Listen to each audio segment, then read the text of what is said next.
All good. Okay. Happy Tuesday, everybody. Thank you for joining us. We have Miss Joan. How do I pronounce your last name, Joan? Accola? Accola? Accolla. Yeah. Accola. Okay, good. I was close-ish. She's joining us from Maui. She was connected to us by another behavioral health echo attendee on a very relevant topic, I definitely have to say. And then, Joan, did you want to tell us what your icebreaker is? Oh, yeah. Simple. Very simple. Just want everybody to check in with themselves and to kind of put a number to where you feel your body is at, like where your level of stress perhaps is, or where you're feeling in your body now, or wherever you feel. Just put a number to it, 1 to 10. And we're going to come back to that and visit it after our session. Okay. Take a nice deep breath in, of course. And just let out a nice sigh. It's a fabulous icebreaker for anything. We're moving into any part of your day. Just take a nice deep breath in and relax and exhale.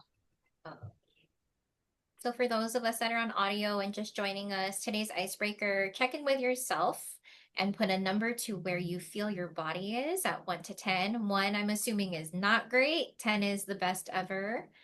We have some people, we have 7, 5, 7. Seven's a good number here.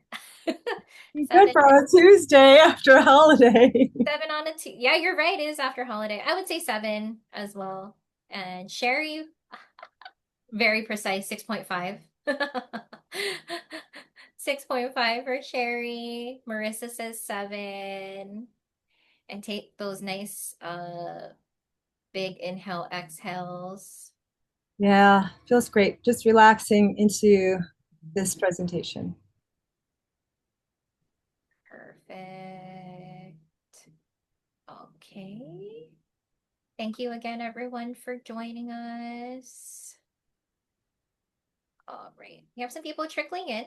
We're at about 43 people right now. So minus us, myself, you, and Dr. Ali Kata, we have 40 attendees ready to hear your talk, and I'm sure only more will be joining us.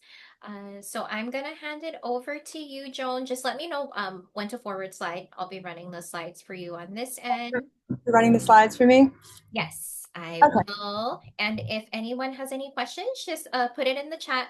Dr. Kelly Withy is in the air right now. She's traveling back, I believe, from a conference. Not vacation, that's for sure, because she already went on her nice long vacation. But thank you, everyone. And Joan, I'll hand it over to you. Thank you. Okay, great. Thank you so much for the Hawaii State Rural Health Association. Mari, if you're in the room, I know you're in the room, and Charnel, thank you so much. This is a wonderful opportunity for all of us, I think, and for myself to present to you today, as much as I possibly can, the history and a little bit of backstory about myself. I realize that no one knows who I am in the room, so very short blurb about myself. I started, well, I'll start with laughter saved my life. Is that a good way of starting out? The idea that laughter could help people heal was foreign for me back in 2015. And over the years, I've learned and grew with the concept that, yeah, if it's a practice and it's integrated, you can absolutely heal yourself. And I am somewhat proof of that in a lot of ways. And that story goes deeper than that. But just tapping into yourself daily and making a practice is what I created for myself. I am the founder of a nonprofit organization called Healing Headbands Project. By trade, I'm a designer. I feel very connected to the work that I'm doing. I work with children in hospitals. I work with people in hospice. I work with families. I work with disabilities. And I work with basically people who are moving through any aspect of their healing. Stress is the number one. So if you're under a little bit of stress, laughter is the answer. So, but I wanted to just really just say, starting off with this small video that we've created through the nonprofit organization.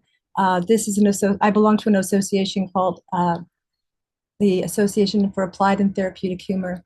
It's called AATH. If anybody's interested, they can look it up. I have some information. We can put it in the chat.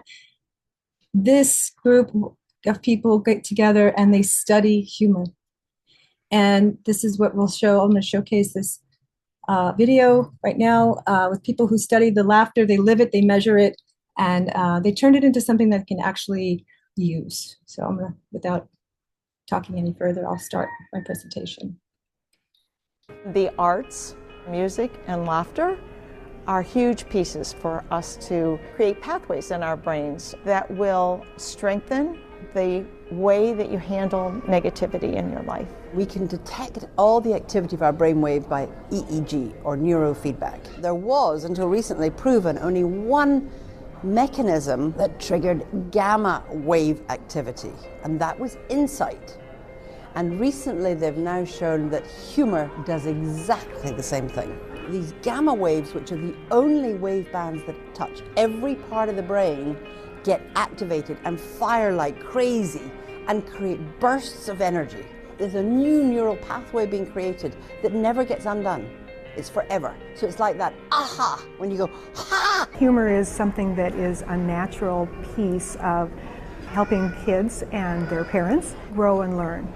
And when they do that, and when they really target the idea that laughter can heal them, really and truly to keep their bodies and minds healthy, is just something that I think is a miracle cure.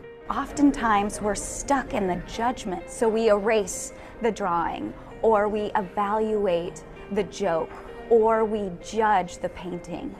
Art, creativity, laughter, humor, it's all about being in the moment. Humor, laughter, when you interact with people, you have those tools, and the way you use them can enhance your interaction, can make any interaction into a positive one. Joy, lightness, make people feel more comfortable, make people feel love. The reason why we get so creative when we're being present is because we don't have time to judge. Most people don't intentionally think about how they bring humor into their life. The most helpful thing to me that I've found is humor as a mindset for overall peacefulness and happiness and well-being. It's about learning to experience humor not by chance, but by choice. Humor helps us appreciate the spectrum of emotion. We can laugh, we can experience the joy to its heights. And then if we're sad, we've just learned that we can experience that sadness. Children are the greatest artists because they're free. They don't have all the blocks the rest of us have. I think it brings us, artists, teachers, musicians, writers, back to that stage in our lives when we were really free.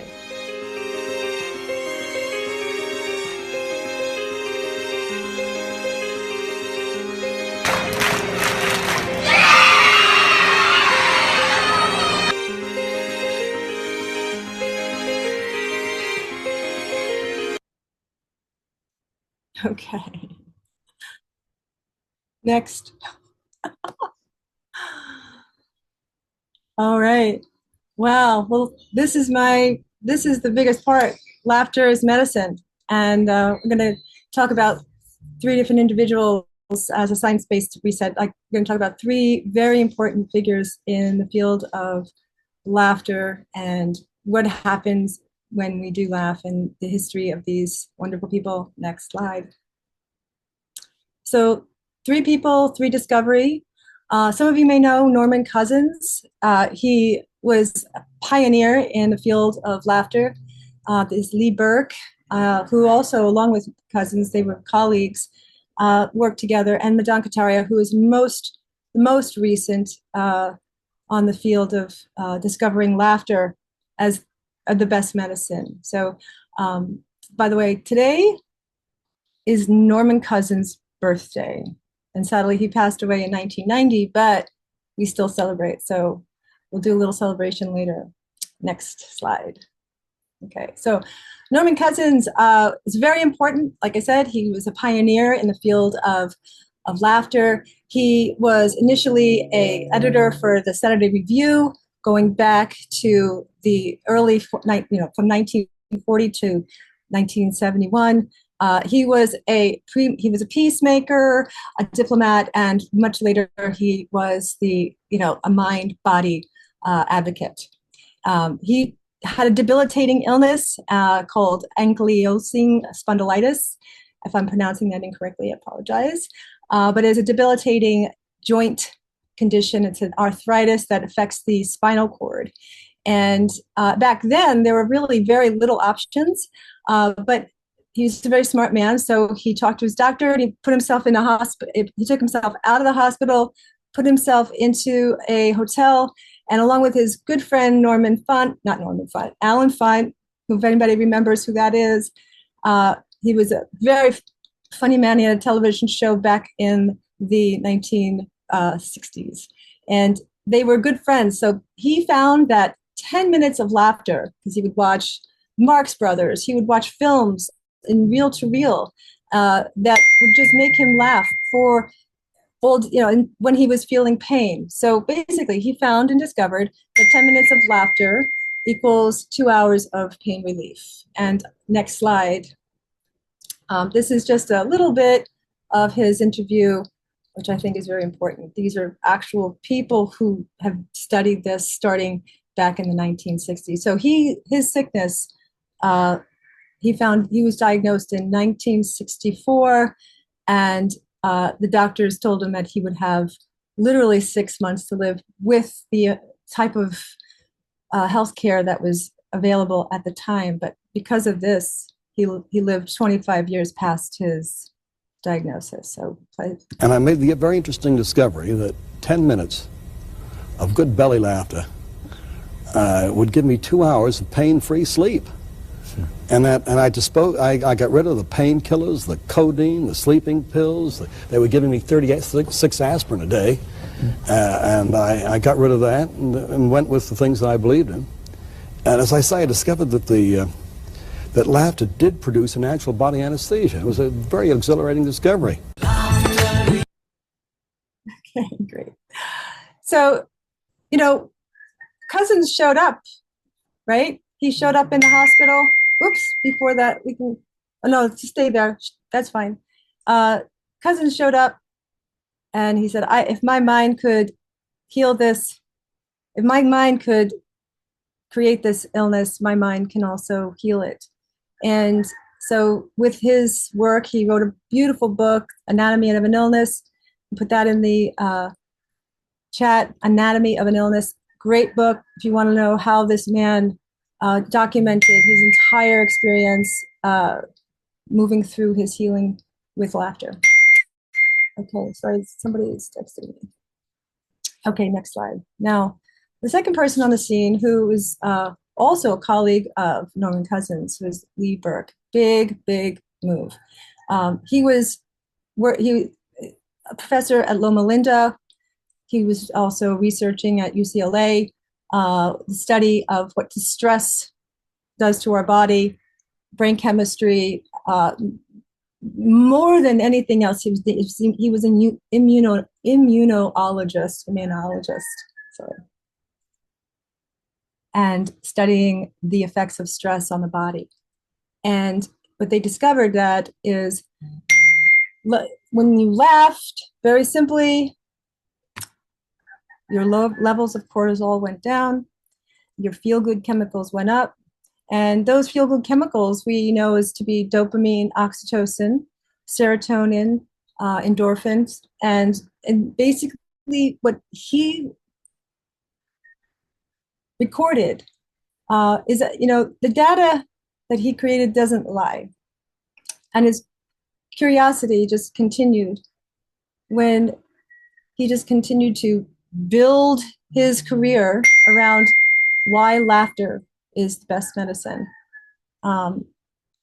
So the funny little tidbit of information is that because Norman Cousins and Dr. Lee Burke were colleagues, Norman approached Dr. Burke and looked at all this work he was doing, and basically he was like, hey, I'd really love to get involved in all of this with you. He goes, well, it takes money.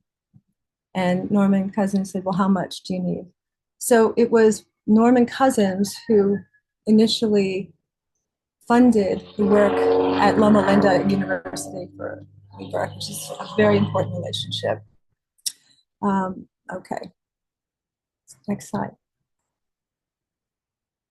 Okay, this is Dr. Burke talking about his work. Dr. Lee Burke studies the mind-body connection. He looks at how the brain, hormones, and immune system communicate with each other, and he's viewing it all through the lens of laughter. I'm serious about laughter in the sense that I want to show the validity of why it is beneficial for your health, for staying well, and maybe even helping you in recovery of disease. We know there's certain physiological responses, biological responses that take place as a result of laughter, such as lowering the blood pressure, lowering the heart rate, increasing the immune system's capability. You can lower your blood glucose levels, and this is of value to diabetics. 70 to 85% of all visits to primary care physicians are a result of stress-related disease. But Dr. Burke says that laughing is scientifically proven to make a big difference. We lower the detrimental stress hormone cortisol. We lower the epinephrine or adrenaline, which causes the vasoconstriction or high blood pressure. We increase the capacity of the immune system to be more functional and active. So we're helping ourselves to break that cycle of the stressors to one of, hey, get back to a homeostasis and help yourself stay well. Okay, great. If you want to watch that whole video, it's fascinating because he also relates it to chocolate.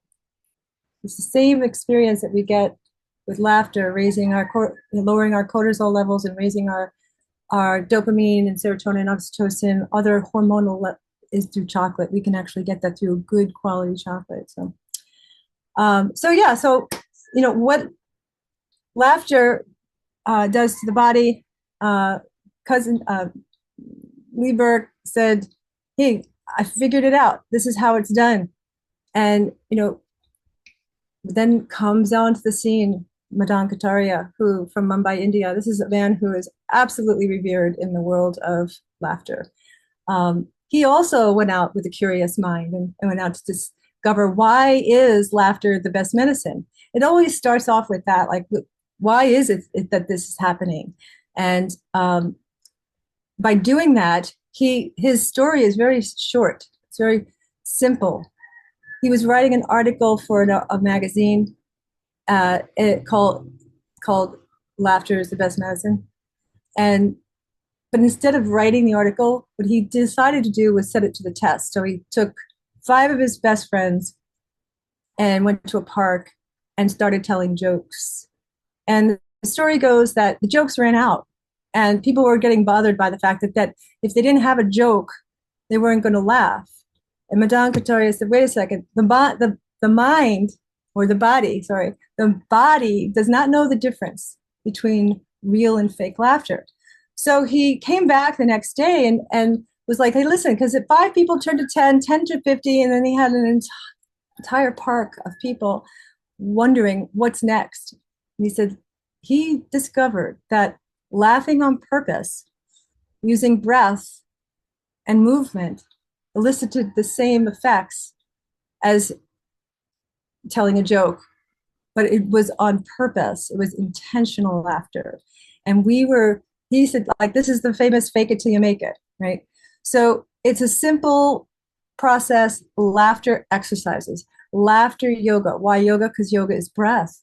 And his wife is a yoga instructor. So together they kind of went out and came up with a duplicatable way to practice laughter with yourself, with groups, with your family, with your friends, with your colleagues. So right now it is a global practice, and it's thousands. There are thousands of laughter yoga instructors all around the world, and groups that get together to laugh on purpose because it's healthy for you. It's healing for you. But it wasn't just the laughter. He also found that there were other ways that you can tap into creating a homeostasis in your body.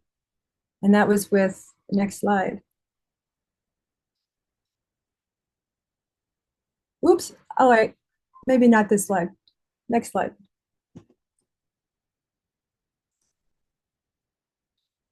We all know that laughter heals. This is what we're discovering right now.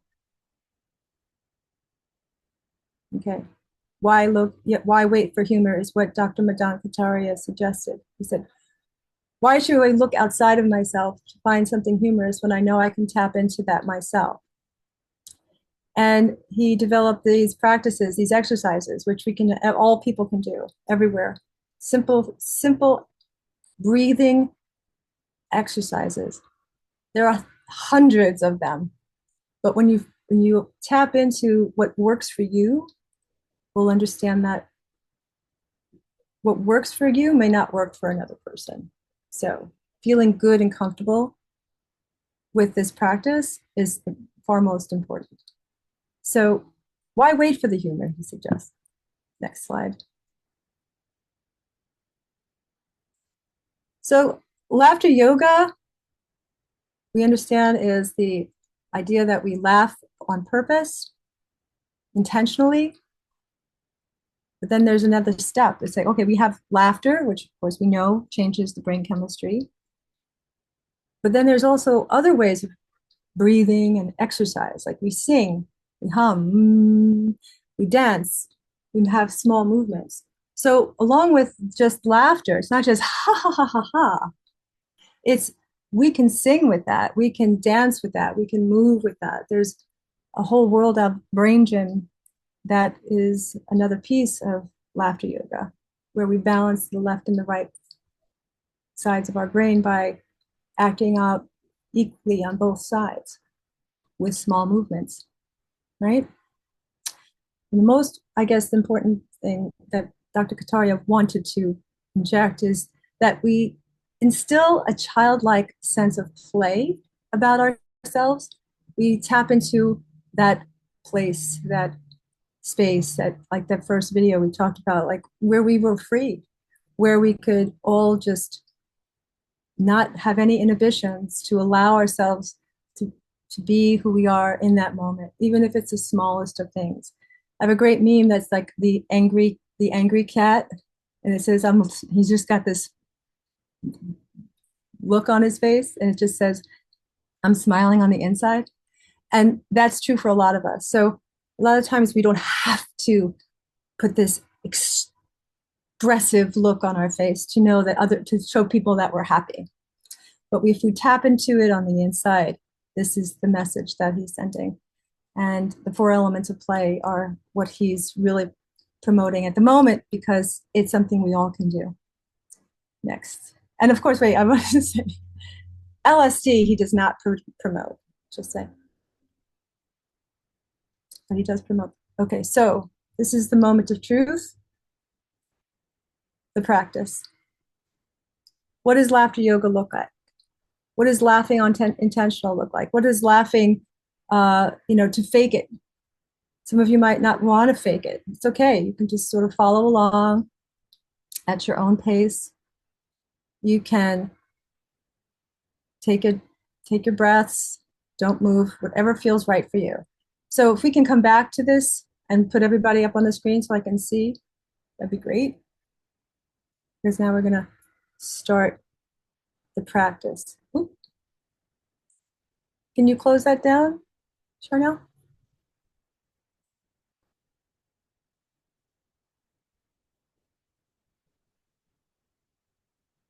Okay, wow, a lot of people in the room.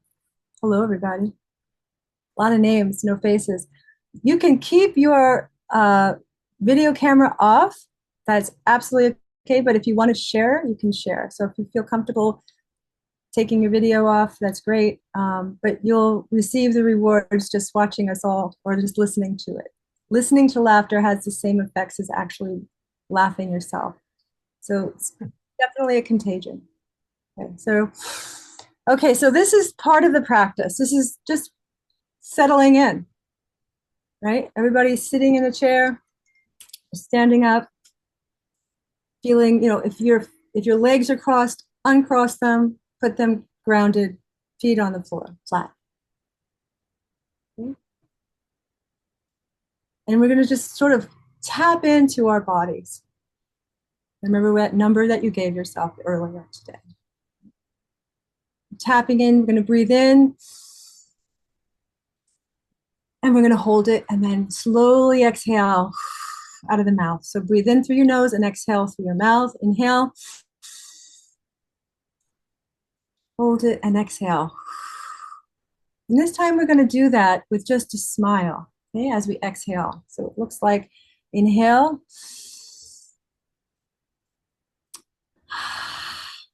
Listening to the sound of the air coming through with your mouth open. Ready? Inhale. Exhale. Let out a nice sigh. You're talking to your nervous system right now. You're bringing it down with just your breath. Inhale again. This time we're just going to let out a long sigh at the end, and we're going to break it out so it sounds like ha, ha, ha. The longer we do the ha, ha, ha, the more we clean out the base of our lungs where the stale air exists. So everybody inhale. Let out a sigh.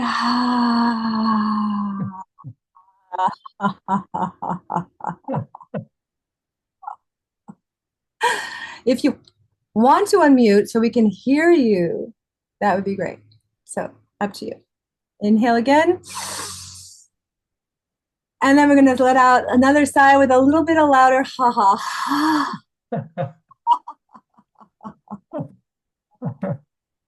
And when we do with that, we do that movement with our arms up. We inhale. Everybody reach. And as we come down, we're going to go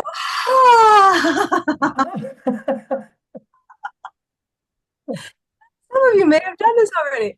Ready? Inhale. One more time.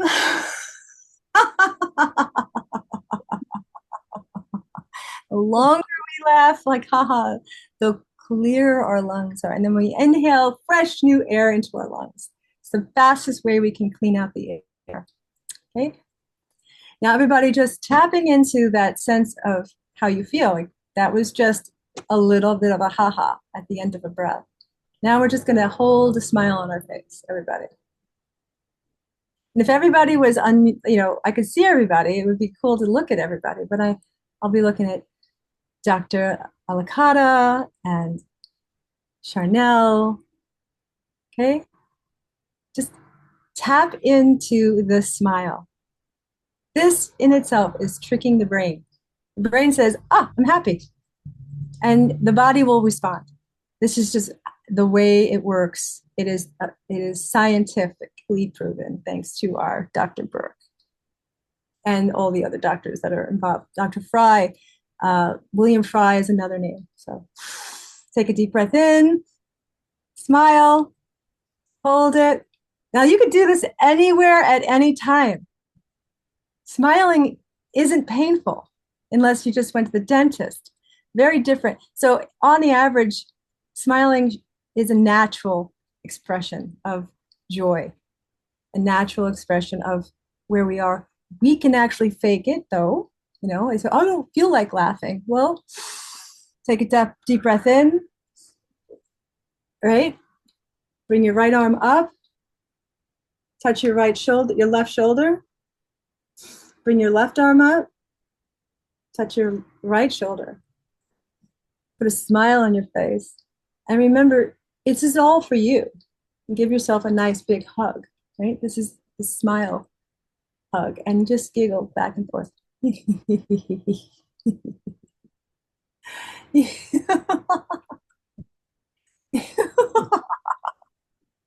It works, right? The smallest of movements, okay? Now, as we bring our hands up, because this is part of it, bringing our hands up, we can move right or left, your left, right? This is the small movements, and we just laugh into that. We go, ha, ha, ha, ha, ha, ha, ha. Now I'm faking. But eventually that turns to real laughter.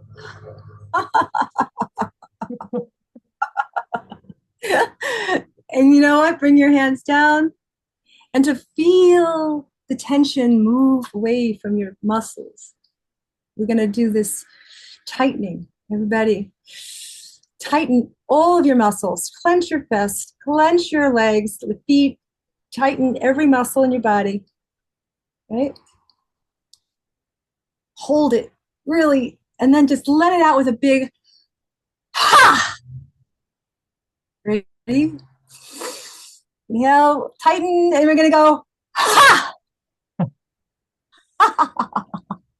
One more time. It's like getting rid of all the stress. It's a beautiful thing. It's also karate chop. We also have exercises. Just imagine anything and everything you can do in your day. You can put a laugh to. Brushing your teeth. Everybody, take your toothbrush out. And a large part of this is imagination. So being able to tap into our childlike self and play is part of this imagination. It says we have permission to do these things that feel good, that change the way we think in that moment. So take your toothbrush, smile. And imagine it's like giggle toothpaste, right? So you can add whatever you want. You can even go to the side and then the other side. And then you can gargle. You can grab your drink. Yeah, here we go. To drink, you go, and then, right? It is intentional. What we do, our actions reflect off of us. So if you're laughing and you're smiling intentionally, driving down the road, who has stress driving to work? Anybody? Where do you find stress? Maybe at work. Maybe that's where your stress is. You know, you don't want to laugh at your colleagues. You want to just send them love and light, right? Or maybe just send them joy and laughter. Send them that thing, that one thing you know you have control over, which is yourself, and moving it into your space around you. Very important. This is your space. That is your space.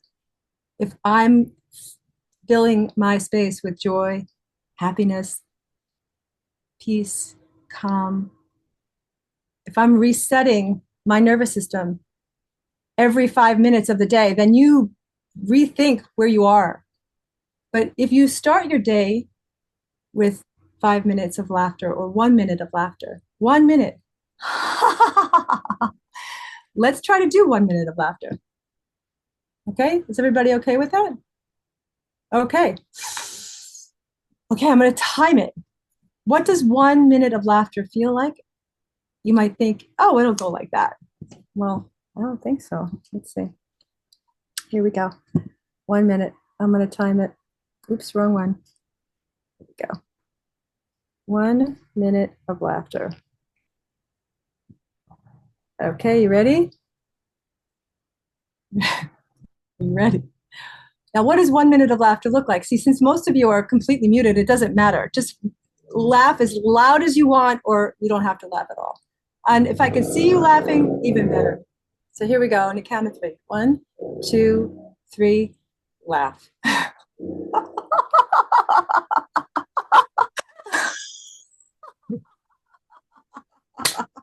It's so important. This is the strangest feeling ever. It doesn't feel right. It's like I don't feel comfortable sometimes. But it works. We can look at things and laugh. We can point at things, point at your feet, point at the arm. We can point at all. Okay. We don't want to point at people. But we want to point at maybe that pain in our hip. the elbow. Or maybe I'm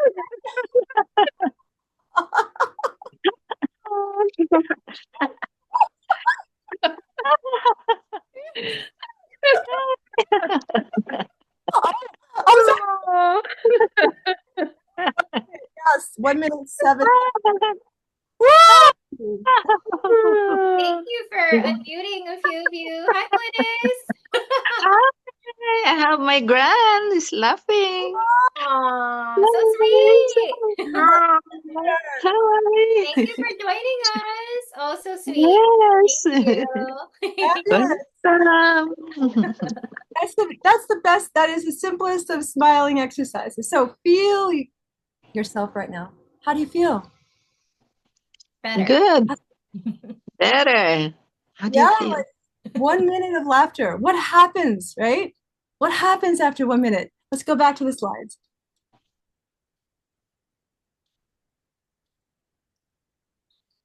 If we can.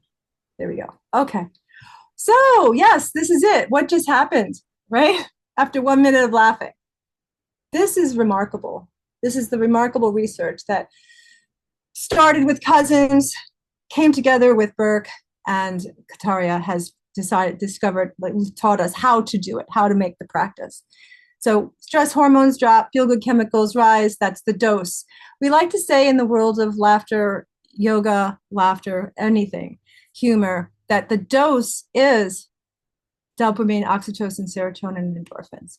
So did you get your daily dose today is what we commonly say to each other. Because our brain waves start shifting.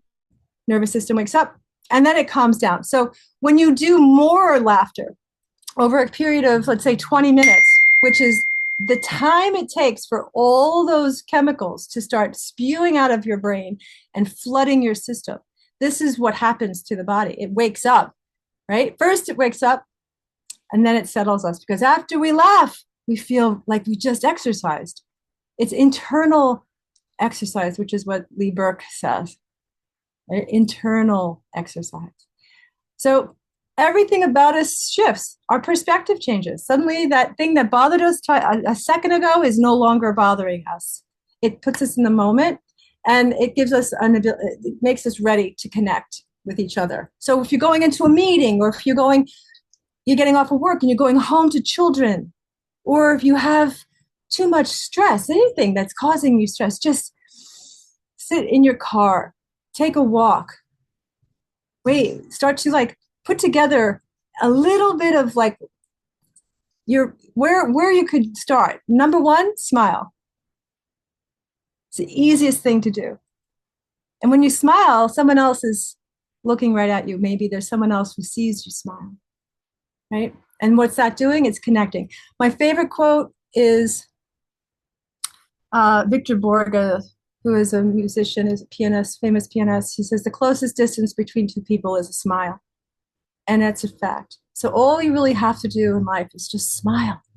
Smile when it's tough. Smile when the stress rises. Smile.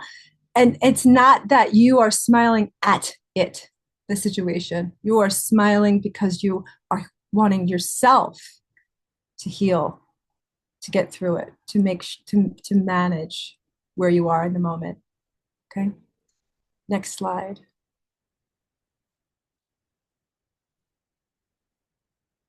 Okay, this is I went into AI for this one.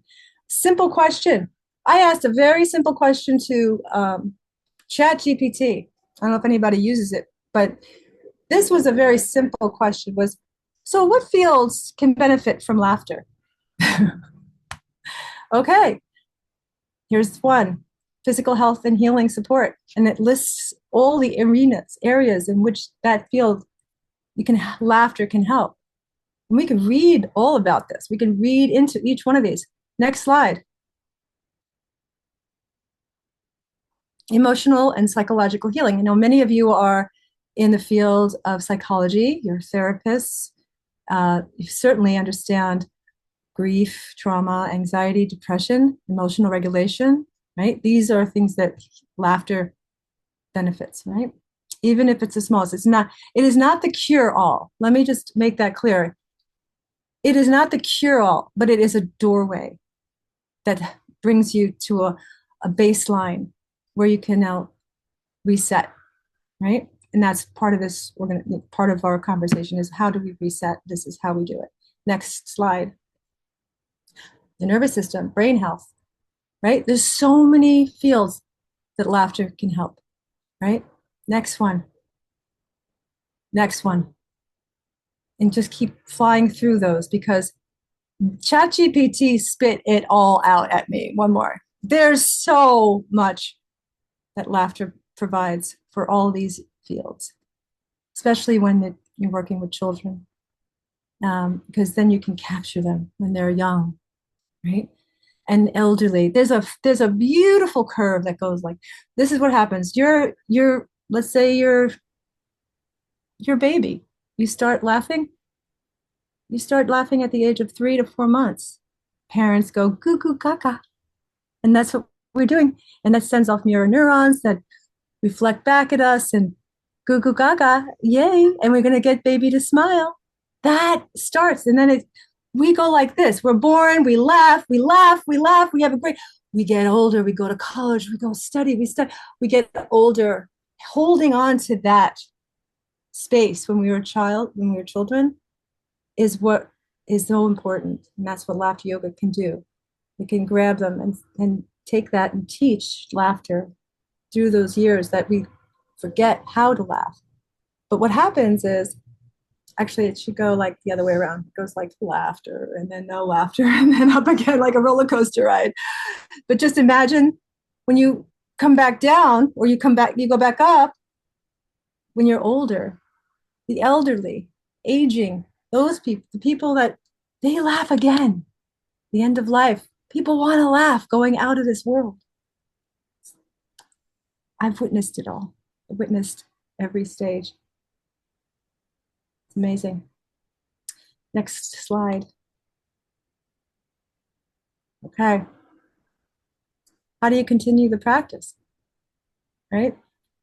What's next? If 5 minutes of laughter is all you need, then how do you do that? Where do you begin? Right? Where do you start? It's always like, where do you begin? It's the hardest thing for most people. And my job, or anyone else who is interested, is how do we make that laughter contagious? And how do we help others build a practice into their life? A practice just like you go to the gym, a practice like you're trying a new language, a practice, it takes time, takes conscious time to find the time in the day to do that. So, and why do professionals stay with it? There's, what are the negative side effects to laughter besides if you had just surgery and you popped a stitch? You definitely don't want to be laughing, or, you don't want to be chewing gum or anything like that when you're laughing. You definitely don't want to be in a position where you could cause harm to yourself while laughing. But generally speaking, there are no side effects. Okay, and you can take it with you everywhere you go. It's here, right here. Next slide. I think. Is there a next slide? I hope it's not the last one. Oh, here we go. Yeah, so where can you find the information? Now, Cousins, Burke, Kataria, those 3 unbelievable human beings who where we are now today with laughter yoga, and what scientists, neuroscientists, teachers, philosophers are discovering, that turning a negative into a positive is the most important thing we can do to our bodies and our minds while we heal. And so, laughter can be found in a number of places online. I encourage all of you to look up, just write whatever it is you're working through, laughter and emotional well-being, laughter and my child, laughter, and just put laughter before the question of whatever you're looking at, and you will find research on it. Guarantee it. So I guess now is the time for questions.